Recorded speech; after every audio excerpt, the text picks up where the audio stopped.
Utila is a very simple place to get to. You can get to it from other islands within the area, like Roatan. You can fly there from San Pedro Sula.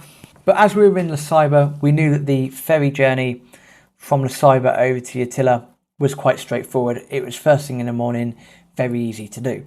Now, we booked in for 5 or 6 nights. The thing about Utila, and this is where I have to give you the sort of less interesting aspect of what I done on the island, is we'd gone there because Aaron wanted to do the PADI certificate. It's one of the cheapest places in the world to do it, also one of the best areas for doing the certificates as well. So he was pretty much going to be doing that for 4 or 5 days, however long it took to get that done, which kind of left myself on, apart from evenings where we're going out for food and stuff like that, kind of left me on an island, with all fairness, not a ridiculous amount to do because of the nature of the island itself. Wondering, how do you bide your time for X amount of days? Luckily, it had this time I got a couple of books with me, and there was quite a few things that we ended up doing anyway. So we're on Utila. Aaron's off doing all his PADI certificates. He's having a great time. He's doing all of that. A couple of things I've done during the days. Number one was, there's not many roads in Utila. It's a very relaxed place. It's a wonderfully relaxed place. Visited an iguana research and breeding station up in the north part of town, which again, that was quite nice to see. But again, having been to the Galapagos, you kind of go, well, if I'm going to see iguanas, I've been to the best place I can to see it. But it was something to do, so I've done that. Walked up and down the bay area. You can walk, even as I did hired a bicycle for the day, I ended up cycling all the way down to the Blue Bale and also the Black Coral Wall and around other parts of the island as well. The bay area is quite nice. Again, it's island life. It's very relaxed. Not a lot going on. It is really is a wonderful place to waste some time. Also ended up having in my spare time going out for a few drinks with a few various people during the day. They had a sumptuous peanut butter smoothie on the island. I've never tasted anything as good as that in my life. Also, when I had the bicycles, I went up to Pumpkin Hill Beach and Pumpkin Hill Grove on the top of the island. There's also a place where you can find a disused plane. Apparently it's a crashed drug runner airplane in the jungle, which is north of the island. Myself and a guy that I'd met on the island, we went cycling and we found it. Oddly, I don't have the photos from it. I don't remember taking many photos of it, but I do remember seeing it. It's just a plane in the middle of the jungle. Quite interesting. Also at Pumpkin Hill, it's Utila's highest point at a whopping 74 metres, which you can also see quite decent views of the whole island going up there. So again, using the bikes, cycled up there, done all that. It got to about the third day, and I was getting a bit bored at this time. One thing that was keeping me occupied though was back in Paraguay, I was given the honour of being best man for a wedding from Ash's wedding, my mate Ash, and I hadn't really taken the time to sit down and come up with a best man speech.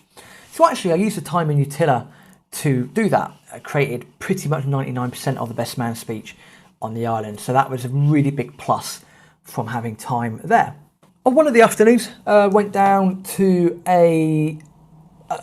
not a science museum as such, but like a research centre, because there was a free presentation in the afternoon.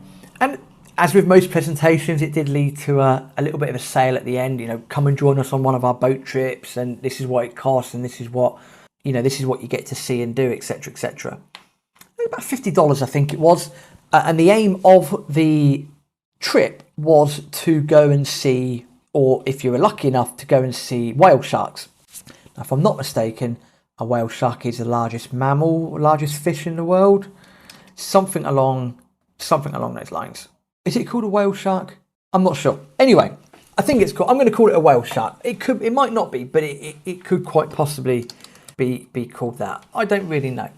But there was a chance to go and see them. Of course, there was no guarantees that you would see them.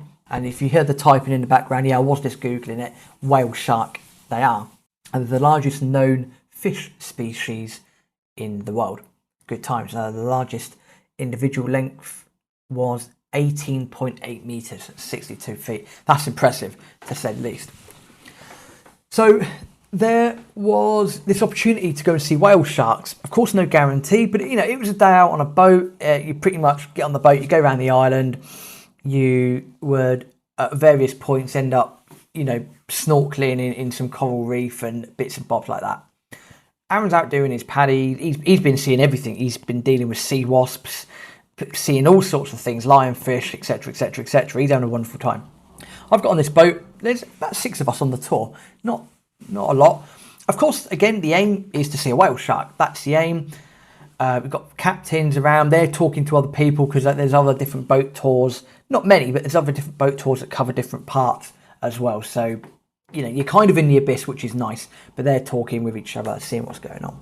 We're about an hour and a half into the trip, and one of the giveaway signs that there might be a whale shark is you see schools of fish in the water. Or if you're not able to see that when you're on the boat, you can certainly see that when you're in the captain's position, you're on top, you're driving the boat, you've got a much better vista there, and he's got his binoculars out and so forth. All of a sudden, you see these schools of fish go around. He's on the phone. He's like, yeah, I think there might be a whale shark here. Okay, let's head over here. Let's do this. Let's do that. Unfortunately, they were false alerts, and they really were false alerts, which was a shame. But it was exciting at the time. The adrenaline's flowing. You don't know what you're going to see. You don't know what's going to happen. Lo and behold, no whale sharks. So we've kept going around, and we're about another 45 minutes in, and out of nowhere, this dolphin appears by the side of the boat. It's on the right-hand side of the boat. And this has taken everyone by surprise. No one has seen this. No one's expecting this. A dolphin's appeared. And then another one. And then there's a whole lot of them. They're just having some fun up and down by the boat, going with the boat on the right-hand side. Now, I say it's panic. It's not panic in a bad way, but it's, oh my God, no one's ready to get in the water. We've got to get in the water, try and swim with dolphins. So we're partly ready, but we're not fully ready. So everyone's getting on their various, wetsuit. Well, I don't think people have wetsuits because the water is quite warm. But people are getting everything on. I've got my armbands on and everything like that. So we've very quickly, all 6 or 7 of us, including the, tour guide, we've got off the boat into the water. The only thing that she said, if they come close to you, don't worry about it. Of course, the dolphins. Don't get too close to them unnecessarily, but put your head underwater, get your snorkel on, put your head underwater and listen. Head underwater, shut up and listen. Okay, so snorkel's on, armbands are on, we're all in the water now. She's said what she said, and I've just dipped my head into the water. It's not a Galapagos moment. The seawater hasn't got into my lungs this time. I've been sensible, I've learnt my lessons. The snorkel's where it should be. Head goes underwater. All I see is what I assume is a school of dolphins. That's what I think that they are. Is this school of dolphins. There's a few on the surface, of course, because we've seen them. There must have been 30, 40 dolphins just gliding underwater, just going through the sea. But looking at them wasn't the cool thing. What I heard, it just sounded like radar. That sort of sound. Probably different to that, but that's what I remember. And it was just in sheer amazement.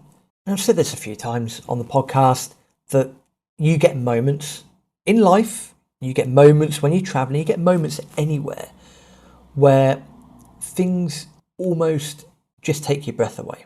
This was one of them. Yeah, the aim was to go and see whale sharks, and there was still a good chance we'd see one that day. But when we set off, you weren't thinking that you'd end up swimming wildly and freely with dolphins. Just didn't think that. I didn't think that was going to happen. But the sounds that these creatures were making, it is something that I'll never forget.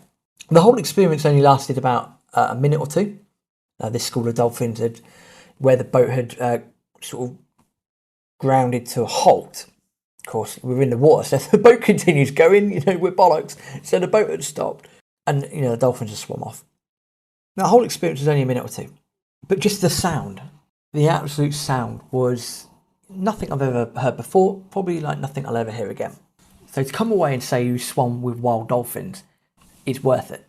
Absolutely worth it. And I say wild dolphins, of course, they're not a species, but, dolphins in their natural habitat. Unplanned, unpredicted, just wonderful. absolutely wonderful. We're back on the boat. Everyone's pretty much, jumping up and down with excitement. The captain couldn't quite believe it. The lady that was in charge of the tour, she couldn't quite believe it. Everyone was loving it. We got on the boat and we carried around to the north part of the island.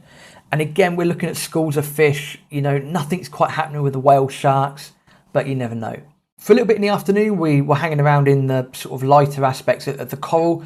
A few people were harpooning lionfish. Reason for that is they're not native to the area. They eat a lot of the coral. They are quite an invasive species.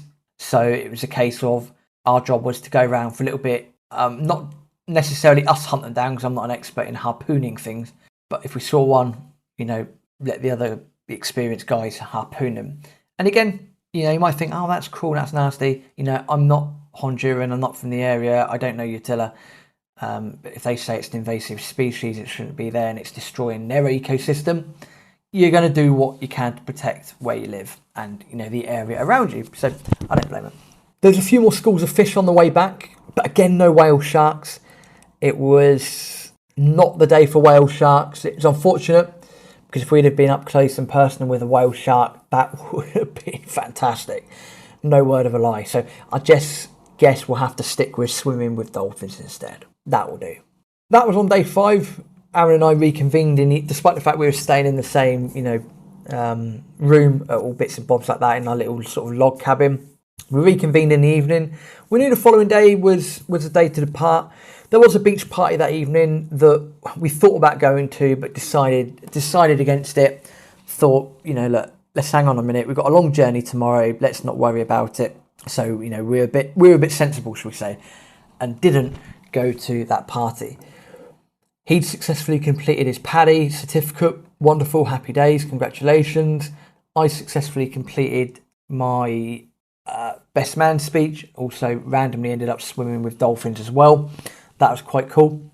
And next, we were going to make a beeline for Guatemala. But before we'd done that, we were told of quite a funky place in the west of Honduras called Copan Ruinas. We got told it was a wonderful place to stay for a little bit, that there were some fantastic ruins, Maya ruins, and that it was just a general pleasant place to spend a bit of time. So the following day from Utila, we got the early morning boat straight back into La Ceiba, retraced our steps to San Pedro Sula, and in the bus station changed over buses to head down to the Copan Ruinas, or the town called Copan Ruinas, which is situated right on the river Copan. And this would be our first experience of the Maya and the Maya civilization, and what was that going to hold for us. Join us next week and find out what we would get up to in the rest of our time in Honduras, and then also into Guatemala. Hasta luego.